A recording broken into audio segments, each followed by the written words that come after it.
Welcome to Vision Chat, a podcast about spiritual topics, with your hosts, Virginia and Stina.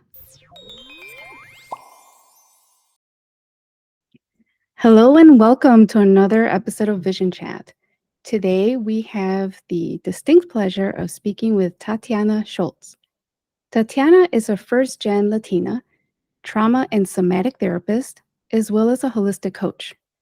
She is on a mission to help more women regulate and rewire their nervous systems through holistic living and somatic practices. Tatiana has a background in somatic experiencing, a body-oriented approach to healing trauma and rewiring the nervous system, and is ready to spread more awareness of the significant role the nervous system plays in our everyday lives. Tatiana, welcome. Thank you. Thank you for having me. I'm so excited to be here. Well, tell us more about yourself. Sure. Well, I mean, you pretty much said my everything that I typically share when I introduce myself. But yeah, I'm a first-gen Latina. My dad is Colombian and my mom is Guatemalan. I was born here. And yeah, I've been a therapist for the past 8 years. I'm a trauma and somatic therapist, and I primarily work with women. And as a complex trauma survivor, I have really lived in survival mode my entire life. And I've been through talk therapy, EMDR, IFS, right? Like the list can go on like the different modalities that I've tried. And it wasn't until I found somatic experiencing that I truly felt like things started to shift in my nervous system and my life. And so after starting the somatic experiencing training, part of the training requires you to have your own personal sessions. And so after doing that, I'm like, I want the entire world to know about somatic experiencing. And I want the entire world to know that you don't need to talk about your trauma or even remember your trauma in order to heal from it. So yeah, that is my mission. I truly believe that if we heal more nervous systems, the world would be a much safer and kinder place to be in. So that is my mission, and that is what I'm trying to do. I agree with you so much with the nervous system. It has so much to do with like day-to-day life and people as well, how they feel. For people that don't know what somatic therapy is, do you want to explain a little bit about that? Absolutely. Yeah. So first of all, there are a ton of somatic forms of healing. And so somatic experiencing is just one form of somatic healing, is one somatic healing modality. And so somatic experiencing works directly with the nervous system. So we're actively tracking the nervous system for physiological cues of fight, flight, or freeze, our survival responses. And with somatic experiencing, we're trying to move through those survival responses or complete those survival responses that weren't completed at the time of the actual or perceived threat. And so immediately when our nervous system experiences a threat, whether it's perceived or a real threat, it goes into a state of fight or flight. And if that nervous system can't fight the threat or flee from the threat, the nervous system automatically falls into a state of freeze. And so when we can't complete that survival response, then that survival energy gets stuck in the nervous system. And so that's what we're trying to do. We're trying to release that stored trauma energy and complete those survival responses. So we're doing that all through working directly with the nervous system. And we don't have to talk about our experiences in order to do that. That's a newer, I think, I will admit, I'm much older than you. And the way I learned therapy or the way that it was taught in school, somatic was not even a thing. We focused on mind and emotions. Yeah, And totally. that's it. Complete disregard of the body. 1000%, 1000%. And I think that for so long we thought that it was just the brain that we had to work with, right? And for so long, we thought mindset is everything and we just have to change our thoughts, right? But it's so much deeper than that, because when we really think about it, when we really understand the nervous system is responsible for the brain, but the nervous system is also responsible for all of our internal organs, which is our entire body, our heart, our liver, our bladder, our stomach, our kidneys, right? The list can go on. And so when we get to work directly with the nervous system, we're getting to the root of the problem instead of just focusing on the brain, which is just one piece of it. It's one piece of the puzzle. Is there like specific tools that you're using? That's a great question. So there are somatic tools, but I like to look at somatic tools as coping skills. And coping skills alone aren't going to heal and rewire the nervous system. So we have to really complete those survival responses, which is what we do in somatic experiencing. So somatic tools, one of my favorite ones is called the VOO sound.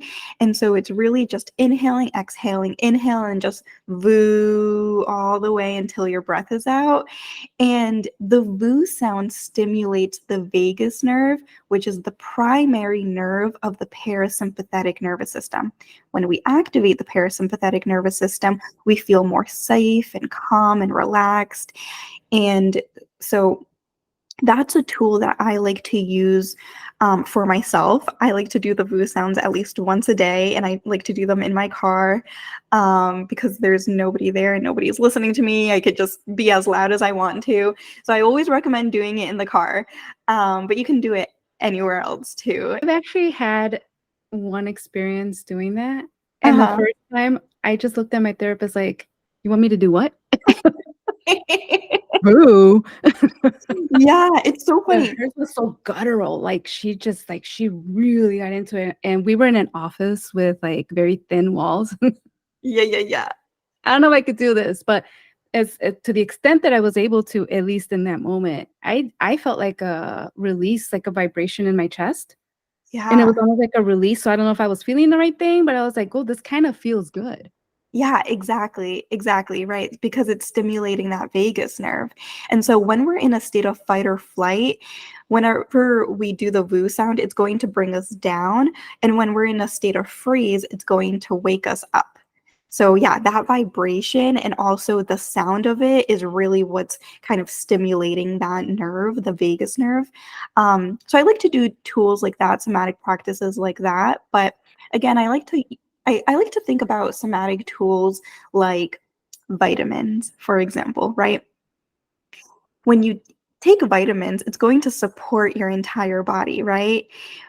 But if you only took vitamins and you didn't actually eat any food, it's not sustainable, right? Like you wouldn't be able to survive like that. And so somatic practices and tools, coping skills are just like that, right? They're like vitamins. They're going to support you, but they're not going to heal your nervous system, which is what we need long term to be able we don't want to constantly be doing somatic practices to regulate ourselves 24/7. We want to have that deep level of healing long term. How do you get to that point where it's long term? Yeah. So it goes back to regulating and rewiring the nervous system and healing the nervous system. I also like to use, so the word regulating, I feel like it's so overused, especially in the online space. And so I think that a lot of people tend to think that regulating just means calming down the nervous system. But regulating actually means rewiring and healing the nervous system. And so that's why I try not to use the word regulating too often to really help people understand what I'm trying to say. So for example, I'm going to give you an example of like what a dysregulated nervous system looks like versus a regulated nervous system. So a Regulated nervous system is a nervous system that can go into a state of sympathetic activation, and then it can come back down to parasympathetic. So it can feel anxious and angry and irritable, and it can come back down to feeling safe and restful and safe, right? And it has flexibility and flow. So a regulated nervous system can feel the full range of emotions without getting hijacked by the emotions or sensations, or without getting overwhelmed. So a dysregulated nervous system is a nervous system that goes into sympathetic activation, fight or flight. It gets stuck there for maybe hours, days, months, years, and then it comes down to freeze or shut down. So it goes to depression, burnout, dissociation, and then it goes back up to fight or flight, and then it goes back down to freeze. Fight or flight, freeze, fight or flight, freeze. It has no flexibility and flow. It can't feel the emotions in fight or flight and then come back down to feeling safe and connected and rested, right? And so when we think about regulating the nervous system, we're really trying to have that long-term healing of flexibility and flow. And we do that in somatic experiencing by completing those survival responses, fight, flight, or freeze, creating more safety in the body, in the nervous system, and building that capacity to be with all emotions and sensations. Would you consider yourself a healer, I don't know, therapist, coach, teacher? Yeah, what are you comfortable calling yourself? Yeah. So I am a therapist. I would say I'm also a healer. And I am also a coach. I do holistic coaching. So I like to, in my coaching, I like to help women regulate and rewire their nervous systems through a holistic approach. So really targeting all of the things that are contributing to nervous system dysregulation. So for example, in somatic experiencing, when I'm working as a somatic experiencing practitioner or as a therapist, I'm really working with trauma only. I'm not really, because that's what primarily the women that come to see me, they want to heal their trauma. And so we are specifically working with the nervous system to release that traumatic energy, to resolve the traumatic wounds. And so in holistic coaching, we're not just focusing on trauma. We're focusing on trauma and the food that you're eating and the boundaries you're setting and the people that you're hanging out with and your work environment and your home environment. And right, the list can go on. Self-esteem, everything, because everything is energy, right? And so everything in your life is either supporting your nervous system or dysregulating your nervous system. How did you get into being a coach? Yeah. So I realized that everything was contributing to nervous system regulation or dysregulation, right? And at the beginning, when I first started my somatic experiencing training, I was really only looking at the trauma piece through it like a trauma lens.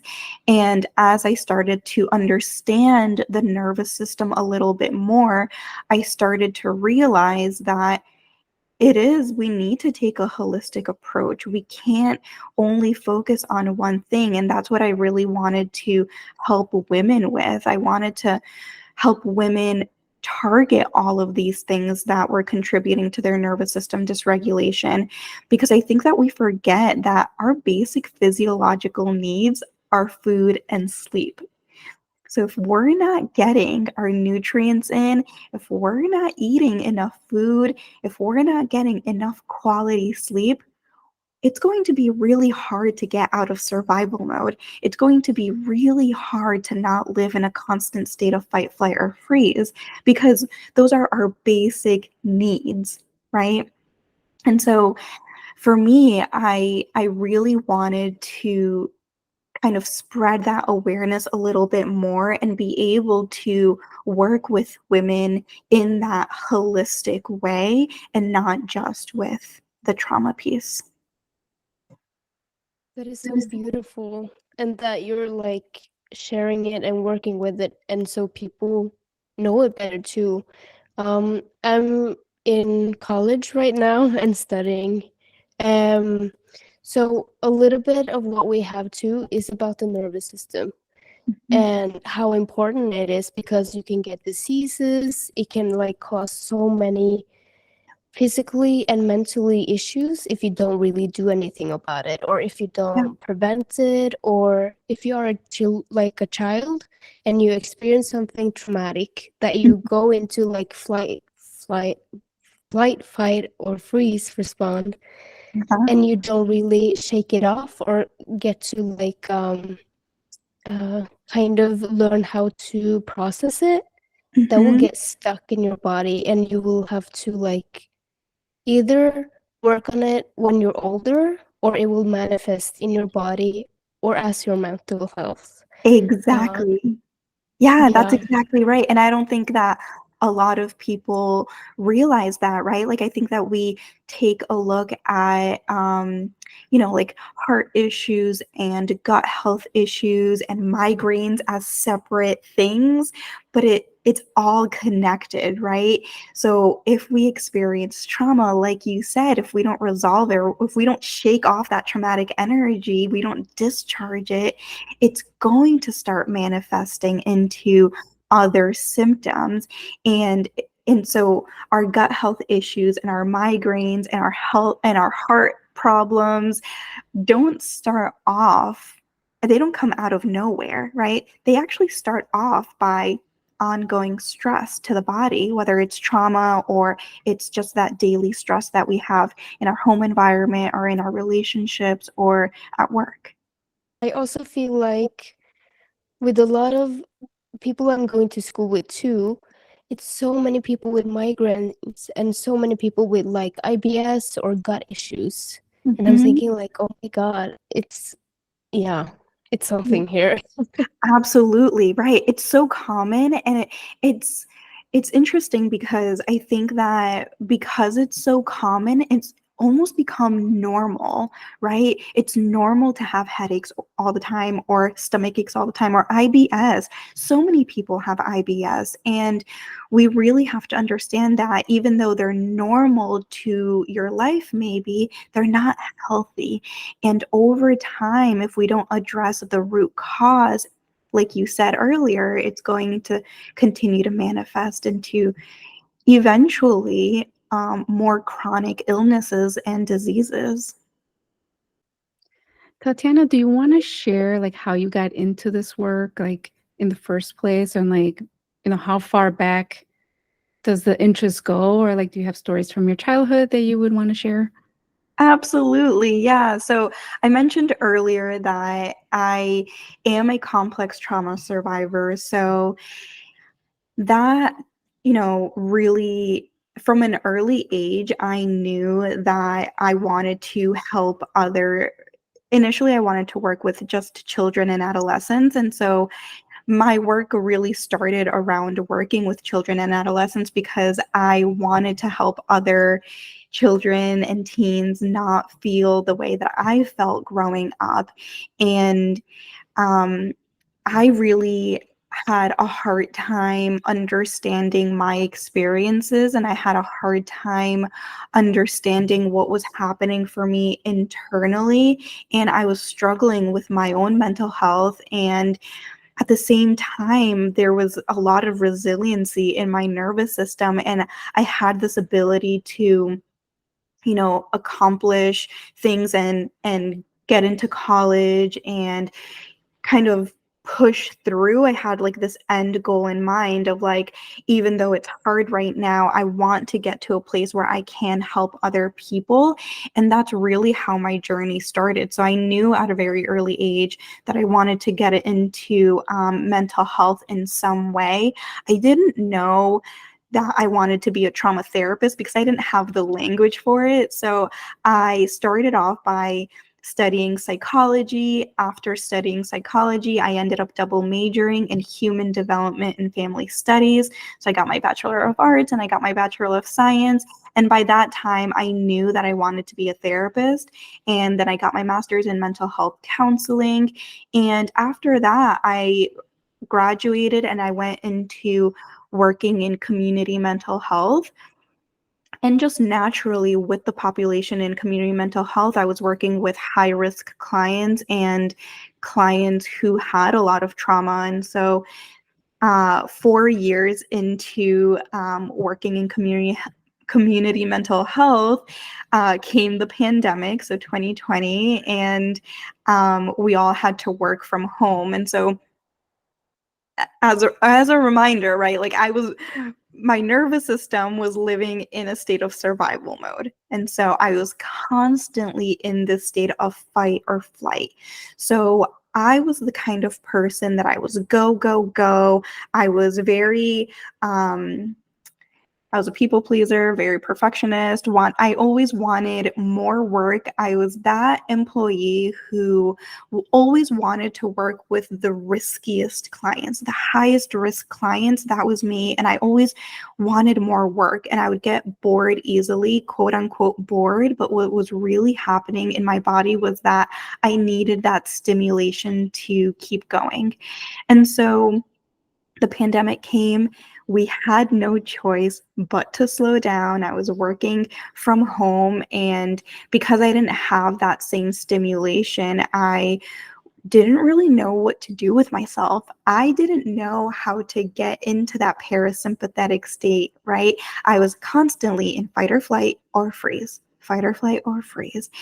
And so I didn't know how to rest. I didn't know how to slow down. I was very unfulfilled. And I told my supervisor at that time, I was like, I'm really bored. I'm unfulfilled. I don't know what to do. I don't know if I want to do this anymore, like this line of work. It just didn't feel fulfilling anymore. And my supervisor at the time was like, well, maybe you just need some inspiration. Maybe you just need to do another training.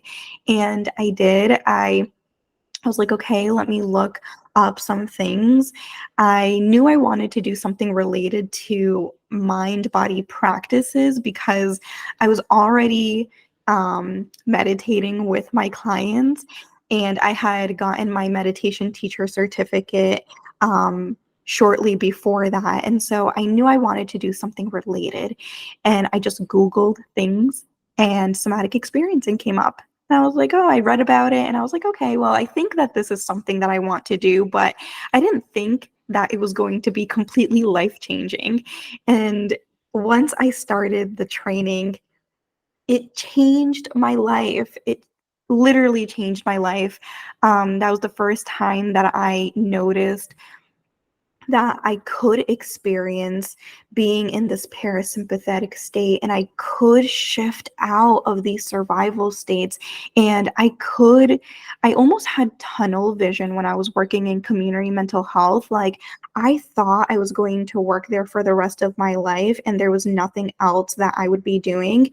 And once I started my somatic experiencing training and shifting out of survival mode, I could begin to think outside of the box. And I ended up leaving my community mental health job. I started my own private practice, and, going from working over 40 hours a week for sure, maybe even like 50 hours a week, maybe more. I tried to do the same thing in private practice because that transition is really hard. It's like, what do you do with yourself? But now I'm at a place in my life where I'm in private practice. I work 3 days a week. And now I just, again, want to spread this awareness of everybody can get to this point where you don't have to have tunnel vision. You can begin to think outside of the box when your nervous system is healed and rewired. You made it 4 years in community mental health? Kudos to you. No, I think that was my limit too. I think I made it 4 years through community mental health too. I do think props to everybody that is in community mental health. Honestly, it's such It's on another level. Yeah, it's so funny because at that time, because I had tunnel vision, I was like, I love community mental health. I'm going to be here forever. That is Do you feel, exhausting.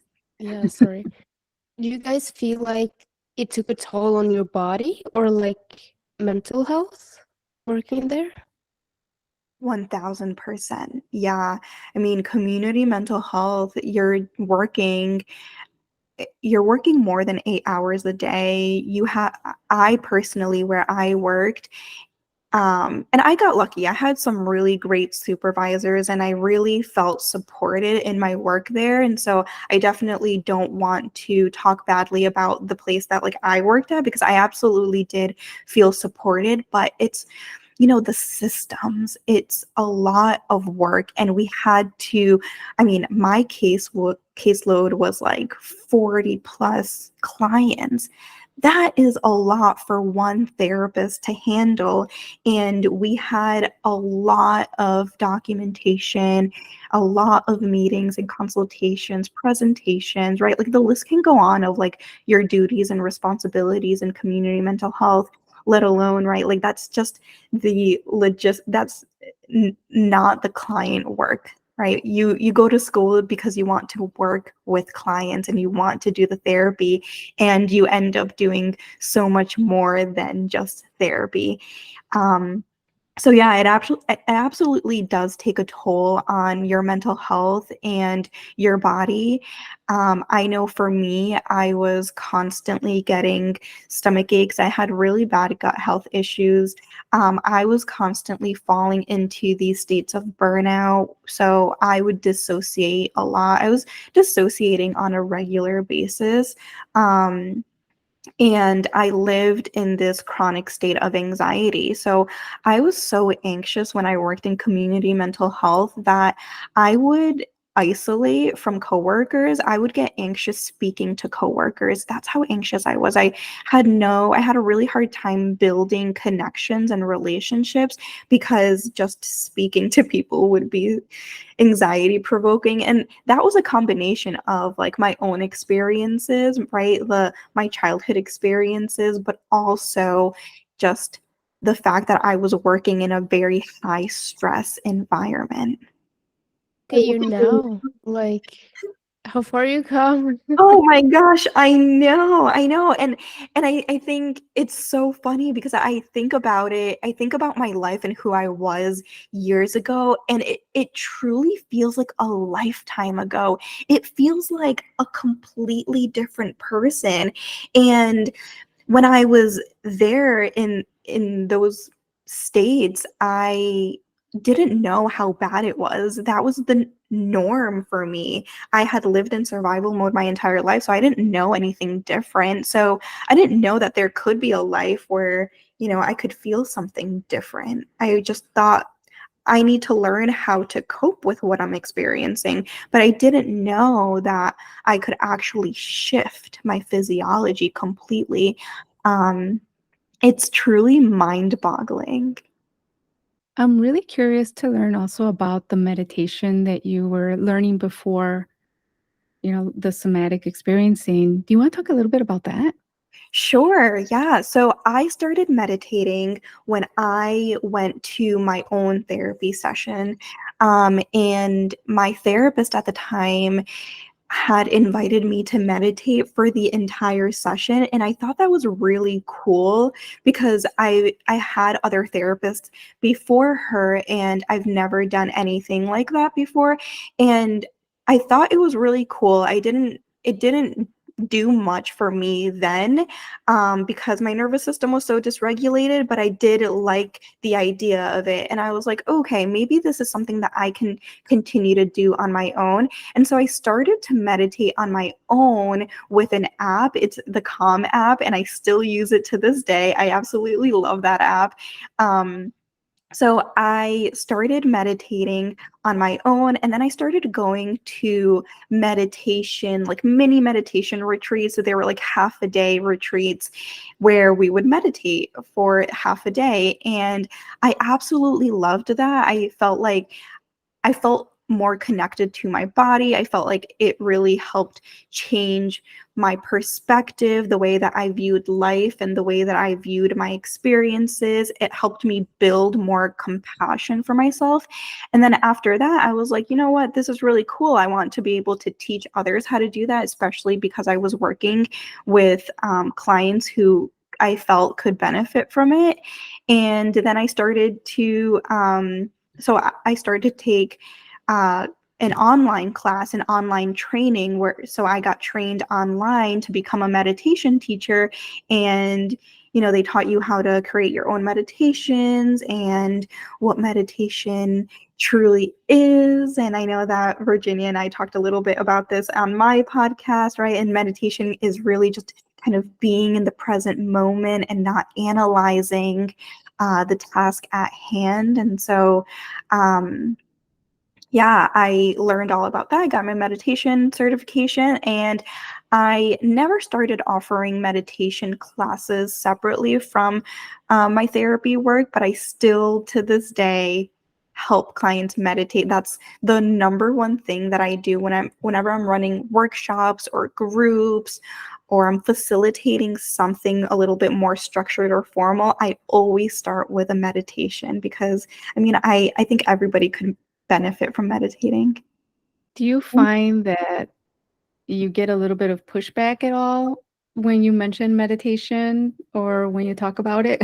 Yeah, absolutely. Absolutely. Because I think most people think like, I can't do this. My mind is all over the place, right? But after educating them a little bit about what meditation is, they can, most people are more open to it, because I think a lot of us, even me, I had this idea of we have to formally sit down for 30 minutes, an hour. And once I educate them on, we can meditate right now, right? Like as long as we're fully present, we're meditating. We don't have to set separate time aside to meditate. They start to kind of have a different perspective on it, and they're more open to it. But yeah, meditation is one of those things that I think a lot of people are a little resistant to it at first. Do you feel like there is like misconceptions when it comes to meditation? Oh, absolutely. Yeah. It's I can't clear my mind, right? Or I don't have time for it. And yeah, the list can go on with the misconceptions of what meditation is. But yeah, I think I like to tell people that m- every moment is an opportunity to meditate, right? Like we did this in the I know I keep bringing this up in my podcast with Virginia, but I was talking about how like right now in this moment, the three of us could be meditating as long as we're fully present and not analyzing the task. We're meditating. We're here in the present moment. And so if we begin to think about meditating in that way, like every moment, right? Like after this, when I go eat my lunch, or when I go outside, or when I do the laundry, or when I wash the dishes, I can be meditating during those moments. Are there misconceptions to somatic work? Yes. Yeah. Well, I think that there are misconceptions to the work that I do specifically, because the word somatic experiencing, people tend to think that I'm just teaching them somatic tools and practices. And so I really have to educate people on somatic experiencing is a deep level of healing. It's not just learning somatic tools and practices. I offer a free somatic group every Tuesdays, and that's where I teach people how to support their nervous systems through somatic tools and practices. And so I offer that completely for free because I think that people need these basic somatic tools to support their bodies. But the deep level of healing is going to take time. It's going to look very differently than, just doing a VU sound, or just doing a breathing technique, or right, like that's going to help you, but it's not going to do that long-term healing. advice would you give somebody that just starting out, they know their nervous system is a little bit irregulated and they just want to know something or start out? Yeah, great question. So I would say start with your basic needs, right? We talked a little bit about that earlier. And I think if you, especially in this online space where we are just so we have so much information on the nervous system and mental health, it could be really difficult to know where to start. And so I tell people to always start with your basic needs, right? Because, like I said earlier, we can't heal the nervous system, we can't get out of survival mode if your basic needs aren't met. So, if you're not already doing this, I invite you to begin to consume more nutrients, more fruits, more veggies, hydrate more, and take a look at your sleeping patterns. Are you sleeping 8 hours a day? Are you having a hard time falling asleep or staying asleep, right? Focus on those two things. Once we've mastered those two things, then we can move on to other things. Do you find that there's some resistance even to that? Because I keep thinking Yeah. like, I don't know if it's like our society or what, we want the quick fix. And it's like, oh my God, I have to watch how much I sleep. I have to watch what I eat. I drink water. Like, can we get to the good stuff? Do you find Yeah. like people are doing that? 1000%, absolutely. And I always tell people, like, that's the mind. That's the mind telling you this. The mind is saying, oh my gosh, I have to do this and I have to do that and I have to do this, right?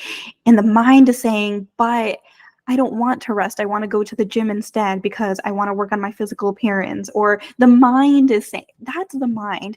But if we can just take a pause and drop down into the body and really connect with what the body wants, you'll find out that the body actually wants that rest. The body is craving those nutrients. The body's craving energy.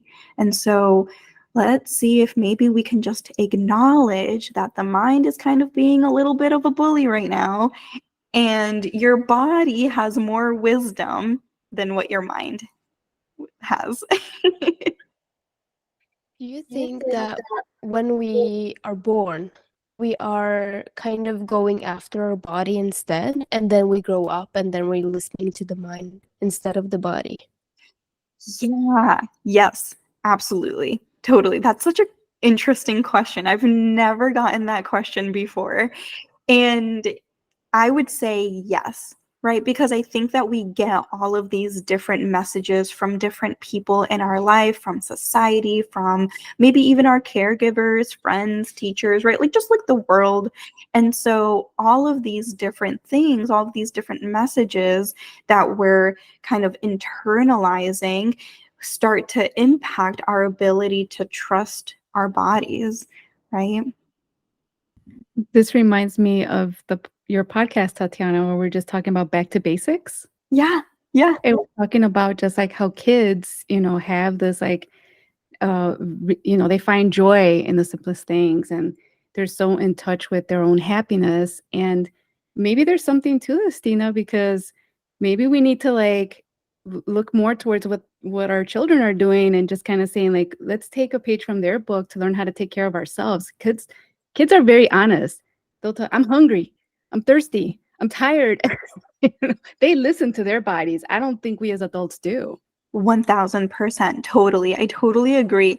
And I think another piece to that too is that when we're young, when we're kids, you'll see that kids jump and scream and they move their bodies in however way they want. And then when we get older, we kind of constrict ourselves a little bit more. We kind of like hold back from fully expressing ourselves the way that we want to for fear of how other people are going to perceive us, right? But what we need, so for example, a lot of the women that I work with want to kind of just like shake or fidget or just like move their bodies, right? Like roll out their shoulders.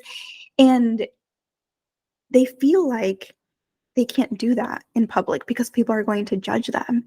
And I think if we come back to our bodies, really connect to the sensations in our bodies, we can allow the body to move however it wants to move, and remember that other people's opinions are really just a reflection of them, right?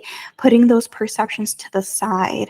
And I think, coming back to the body, coming back to the nervous system is really the foundation to, first, living your most fulfilling life, and second, living your or being your most authentic self, being able to fully express yourself however you want, because you're connected to your body. You're connected to your entire being, instead of worrying about what other people are going to say about us. Some places people are doing like somatic dances or somatic movements to kind of help their Mhm. nervous system as well. Do you Yeah. do anything of that, or? Totally. Yeah. Yeah. In my sessions, I again, we're tracking the nervous system, so I'm always tracking to see if they're in fight or flight or freeze, or if they're in a parasympathetic state. And so depending on where they are, we might get up and move, we might shake it out, we might move the hips, we might just stand and move the heels and the ankles and the toes, right? Like, it really depends on the person that's in front of me, the person that I'm working with. But yeah, absolutely. Like, sometimes I just like to get silly with my clients. So it totally depends on what they're needing in that moment. It sounds like you're having a lot of fun. Oh yeah. Yeah, totally. If we're not having fun, we're not doing it right. That's right. So what's next for you, Tatiana? Anything that you're working on or anything that you're looking forward to doing? Yeah, well, I recently started my podcast, She is Resilient. So if you want to learn more about holistic living, nervous system healing, somatic healing, trauma healing, come hang out with me at She is Resilient. Listen to my podcast. But right now, I'm really just focusing on that.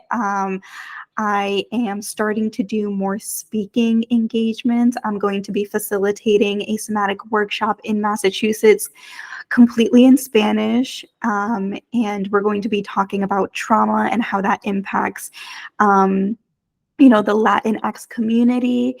And yeah, and then I'm going to continue to see my one-on-one therapy clients, my coaching clients, and my drop-in. I have drop-in somatic experiencing sessions. So those are available to anyone in the United States. So that's what I've got going on. It sounds like I'm busy, but I'm really only seeing clients 3 days a week, right? Because I honor my body, and I honor rest.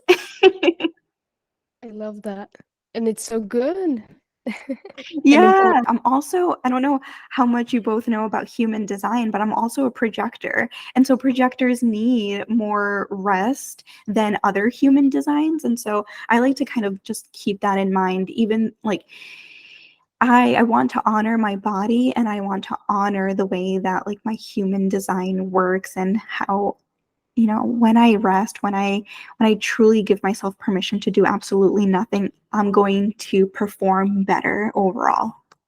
So you're going to have to talk to us a little bit more about that because it sounds very interesting and I don't know what you're talking about. So so I don't know too much about human design. I'm definitely not an expert in this. But human design, so I guess so we have projectors, we have manifestors, we have manifesting generators, we have reflectors, and basically our human design is sort of like astrology. Um, it's like a combination of like science and spiritual. So it's like the woo and the science. And it's supposed to explain the way that we function as humans. Again, I don't know too much about it, so I can't go into depth about it. But there's you can Google human design and you can find out what your human design is based on your birthday, where you were born, the time that you were born, all of that. You fill in the information and then it just gives you the information of your human design. I am in awe right now. So as soon as we're done, I'm going to be Googling that because that sounds really interesting. Yeah, absolutely. I am just learning about it, and when I found out I was a projector, I was like, I don't know if I'm a projector, but now that I've started to learn a little bit more about it, I'm like, okay, yeah, I think I am a projector. And what does that mean? So the number one thing that I have gotten from it is that projectors really need rest. And we can't be like, for example, like a manifesting generator might need to kind of have multiple tasks and go go go, right? And like it's that sympathetic state but in a healthy way, like they're not getting overwhelmed by that, versus a projector needs a lot of time to rest. Another thing that projectors need is they need to wait for an invitation. So instead of immediately, so like projectors are kind of like considered like quote unquote like the wise ones. They hold a lot of wisdom. But if we insert ourselves with that wisdom and we kind of like share without being asked, we can really, I guess, it's not really encouraged because that's not really how our human design works. So we typically projectors wait for an invitation. That's all I can tell you. Like I said, I'm not an expert on it, so I'm like, I don't want to say the wrong thing about it. That's awesome. We'll be studying more about that because now I'm very curious. Yeah, for sure. very interesting. Do you have any books or favorite podcasts or YouTube channels that you want to recommend? Ooh, okay. Let me think about this. I think books. I read mostly self-development books, books about trauma. A really good book about trauma is Waking the Tiger by Peter Levine. It's a really great book. It's very short, so it's not a difficult read, and he gives you really practical things to do to heal your trauma. Peter Levine is also the founder of Somatic Experiencing. So any book by Peter Levine is really good. Another one is In an Unspoken Voice by Peter Levine. I'm sure many of you know The Body Keeps the Score. But that The Body Keeps the Score is an amazing book, but it's also a difficult book to read, I think, personally, because it's so long and there's just so much in that book. Wait, Waking the Tiger, I think I said that one already, is an easier book to read. And there's Healing Trauma. Did I say that one already? Healing Trauma by Peter Levine is the one that I was thinking about that has the practical tools. But Waking the Tiger is also a good one. And if you want non-trauma related books, one of my favorite books is The Road Less Traveled, and that one is a little bit more spiritual. And I think in the first page, he has a quote where he says, "Life is hard, and once it doesn't go exactly like this, but something along these lines of life is hard, and once you truly understand that life is hard, life is no longer hard." And I feel like that quote is so powerful because it's true. Once we really kind of surrender to the fact that life is hard, it doesn't feel as hard. So that's another good book. Awesome. Thank you for sharing. Do you want to let people know how to find you and like how they can get a hold of you? And also, I know you mentioned that a couple things that you're working on right now. We have international listeners, so I'm wondering if you do take international clients by chance, if that's something that you can do. Absolutely. I do take international clients for drop-in somatic experiencing and for holistic coaching. as long as our times align, we can absolutely work together. Sometimes it can be hard to align our schedules when it comes to international clients, but as long as our times align, I'm happy to work with you. And yeah, and you can find me on Instagram at tatiana.holistic.coach. And my 90-minute somatic experiencing sessions, the link to that is in my bio. And you can send me a DM, say, hey, I like to get to know everybody who follows me. I like to connect with everyone. And yeah, we can work together either through drop-ins or holistic coaching. Thank you so much for joining our podcast and all the amazing work that you do and that you're sharing. I love the fact that you have a podcast and you can get the word out there and all that information too, because everybody should know about it.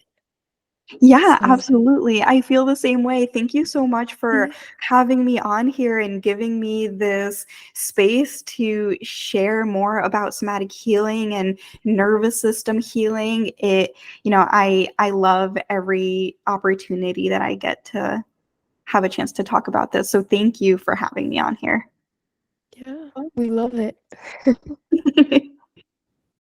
Thank you for listening to Vision Chat. You can find more about us at visionofprofoundhealing.com, where we offer readings, courses, and classes.